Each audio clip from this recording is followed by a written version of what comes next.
இன்றைக்கி நான் ஒரு பேபிக்கான வைப்ஸ் தாங்க வாங்கியிருந்தேன். ஸோ இது பார்க்கும்போது எனக்கு ஒரு தாட் வந்தது. என்னென்னா, நான் இது வாங்குறதுக்கு முன்னாடி நிறைய ரிசர்ச் பண்ணேங்க. எது பெஸ்ட்டு அப்படின்னு சொல்லி நிறைய யூடியூப் வீடியோஸ் பார்த்து, அதில் இருக்கிற அந்த கெமிக்கல் எலிமெண்ட்ஸ்லாம் என்ன மாதிரி எஃபெக்ட் பண்ணும் அப்படிங்கிறதெல்லாம் பார்த்து ரிசர்ச் பண்ணிவிட்டு, ஸோ இதுலேயே மதர்ஸ் பாஸோட ஒரு ப்ராடக்ட் ஹிமாலயாவும் ரொம்ப பெஸ்ட்டுன்னு சொன்னாங்க. பட் அது ரொம்ப காஸ்ட்லி. ஸோ அதோட நெக்ஸ்ட்டு நகத்தில் பார்த்தோம்னா, டிட்டில்ஸோடது பார்த்திங்கன்னா, அதில் ஒரு பேசிக்கான ஒரு கெமிக்கல் ப்ரிசர்வேட்டிவ் மட்டும் இருக்கும். மிச்சபடி அது பெஸ்ட்டு அப்படின்னு சொல்லி தெரிய வந்ததுன்னு சொல்லி வாங்கியிருக்கேன். பட் அதுக்கு முன்னாடி நான் சப்பிள்ஸ் வாங்கியிருந்தேன். அது அமேசானோட ப்ராடக்ட் தாங்க. பட் அது அந்த அளவுக்கு நல்லா இல்லை, ரொம்ப சோப்பியாக இருக்குது.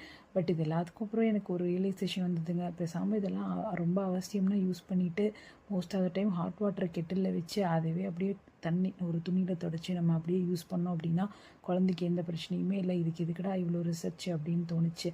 பட் இதை வாங்கணும்னு நினைக்கிறவங்களுக்கு ஒரு பேசிக்கான ரிவ்யூ கொடுக்கணும் அப்படின்னு தோணுச்சுங்க. அதுக்காக தான் இந்த வீடியோ பண்ணியிருந்தேன். தேங்க்யூ.